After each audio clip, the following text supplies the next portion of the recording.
Assalamualaikum warahmatullahi wabarakatuh. Welcome back to my YouTube channel di Ngerantau Skuy ya Skuy. Ya, jadi kali ini aku akan kasih tahu ke kalian dan kasih tips gimana caranya biar dapet cuan alias duit ketika kita kuliah merantau. Jadi untuk kalian jangan lupa like, subscribe dan komen untuk terus mendukung konten-kontenku kali ini. Oke, check it out. Tutururu tiu. Oke, siapa sih yang nggak mau cuan ketika kita jauh dari keluarga, ingin berusaha menjadi orang yang memang tidak menyusahkan orang tua kita lagi, kemudian kita ingin mendapatkan uang tambahan dari kerja keras kita, ditambah mahasiswa yang kebutuhannya semakin hari semakin meningkat atau semakin banyak. Jadi sekarang kita akan bahas tuntas bagaimana sih supaya kita mahasiswa yang ngerantau agar mendapatkan cuan. Oke, yang pertama yang bisa kita lakukan untuk mendapatkan cuan ketika kita merantau adalah jualan. Jadi teman-teman, jualan ini banyak banget. Ada yang mulai dari jualan jajanan atau jualan makanan ringan gitu kan. Mungkin ketika teman-teman bingung untuk jualan apa, teman-teman bisa mengakses semua informasi, semua referensi itu di Google atau di YouTube. Nah, jadi dengan jualan, otomatis kita akan mendapatkan uang tambahan. Oh, gimana? Saya kan mahasiswa, ada tugas ini, banyak tugas itu, tugas ini belum selesai ditambah tugas yang lain gitu kan. Tambah saya ikut organisasi, ikut kepanitiaan, gimana saya mau jualan? Nah, inilah saatnya kita untuk membagi waktu. Karena Shafii Effendi, salah satu motivator terkenal di Indonesia, mengatakan bahwa mengatur waktu adalah sebuah seni. Jadi ketika kita memiliki kesenian dalam hidup, maka kita akan bisa mengatur waktu. Jadi kesenian tidak berupa hasta karya saja, tetapi membagi waktu adalah seni yang baik. Oke, mungkin alasan aku tadi tidak diterima karena kesibukan kita harus mengolah ini, harus mengolah itu, tambah harus menjual. Ada cara lain ketika teman-teman mau jualan, yaitu dengan menjadi reseller atau dropshipper. Kita sudah tahu bahwa marketplace di Indonesia itu banyak banget, mulai dari Shopee, Tokopedia, Lazada, Blibli.com dan lain sebagainya. Kita bisa memanfaatkan marketplace itu untuk kita jadi reseller dari barang orang lain gitu. Kita tidak perlu harus mengambil barangnya dulu, tetapi kita kayak membantu menjualkan barang orang dan kita iklankan di sosial media kita. Kalau ada yang beli, kita tinggal beli ke si pemilik barangnya tersebut. Itulah kita menjadi reseller dan dropshipper. Jadi di sisi lain kita kuliah, kita juga menggunakan handphone dan sosial media kita bukan hanya sekedar scroll TikTok atau scroll Instagram, tetapi kita memanfaatkan sosial media kita untuk menjadi cuan. Dan yang kedua adalah kerja part-time. Jadi apa kerja part-time ini? Mungkin teman-teman sudah tidak asing lagi mendengar kata part-time atau separuh waktu.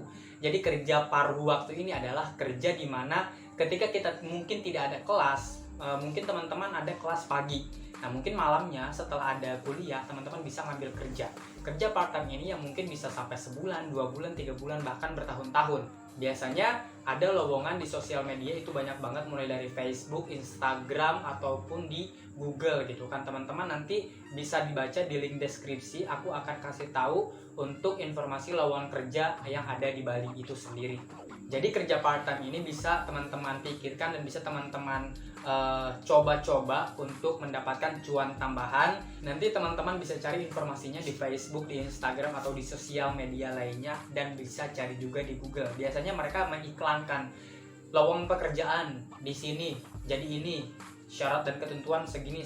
Jadi enak banget sekarang teknologi sudah mengadakan dan sudah memfasilitasi kita gitu. Jadi kita tinggal maunya aja. Yang ketiga adalah kerja daily worker atau DW. Apa sih daily worker? Terus apa perbedaan antara daily worker dan kerja part-time? Jadi untuk kerja part-time sudah aku kasih tahu bahwa bisa jadi dia kerjanya seminggu, sebulan, 2 bulan, bahkan setahun gitu kan. Bahkan bertahun-tahun. Tapi daily worker yang namanya juga daily atau harian, worker jadi pekerja, jadi orang cuman bekerja dalam satu event atau dalam satu hari, paling lama 2-3 hari aja gitu. Itu pun nanti digajinya ya per hari. Aku pengalaman pernah jadi daily worker di sebuah hotel. Itu karena hotel itu menjadi tempat berlangsungnya pernikahan warga negara asing yang mengadakan pernikahan di sana. Jadi mereka buka lowongan pekerjaan. Aku tahu informasi dari temanku yang biasa dia tuh ikut-ikut dewe seperti itu kan. Jadi Aku kayak diajak, "Yan, lu mau nggak ikut dewe sama gua?" gitu. Gajinya lumayan, cuman kerja 7 jam dapat gaji 115.000. Itu pun cuman kayak ngangkat-ngangkat meja, ngeberesin tempat-tempat pernikahan, terus kayak eh, desain interior lah bisa dikatakan. Kita cuman bantu-bantu aja di sana gitu kan. Jadi aku kayak, ya udah ayo, aku terima tawaran ini gitu kan. Cari pengalaman juga dan aku coba cari relasi, siapa tahu nanti ke depannya ketika aku butuh uang ada informasi daily worker lagi.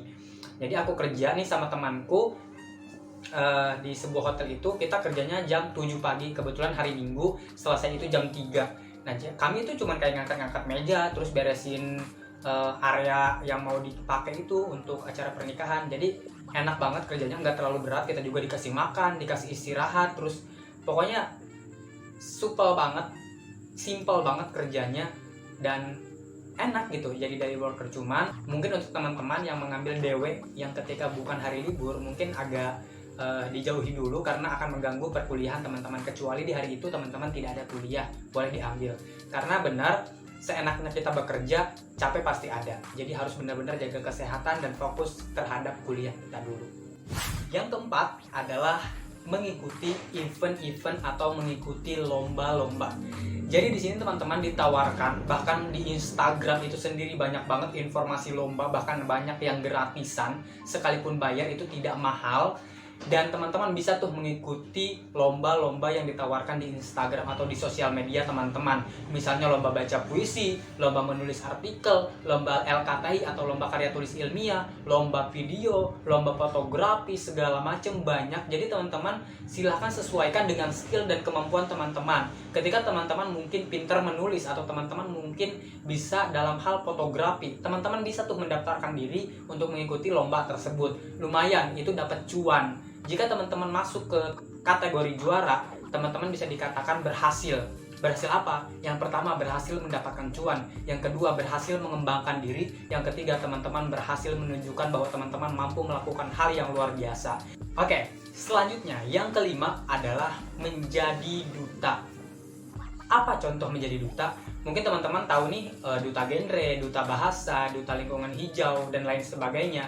Mungkin itu hanya sekedar event dan organisasi di mana kita hidup sukarela di sana dan berkecimpung untuk menjadi manusia yang membantu tanpa adanya profit yang akan kita dapatkan gitu kan.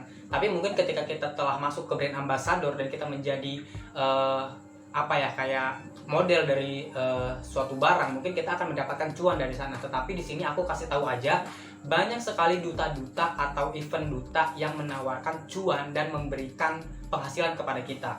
Misalnya aku sendiri kemarin ikut yang namanya Duta Satgas COVID-19, di mana Duta Satgas COVID-19 yang diadakan di Bali itu, kita kayak membantu Satgas atau Satuan Petugas Coronavirus di Siase ini untuk menyebarkan kayak kebaikan gitu, mulai dari membagikan masker, terus kita kayak bikin caption yang mengajak untuk menjaga kesehatan dan mematuhi protokol kesehatan.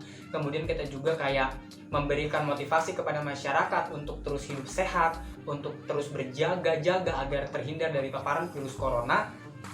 Dan dengan Satgas ini kita akan bertemu dengan orang-orang hebat, dengan para relawan, dengan para duta-duta, dan di akhir bulan biasanya itu kita mendapatkan cuan. Ya lumayan untuk jajan dan untuk bayar kosan. Tidak akan aku sebutkan jumlahnya atau nominalnya.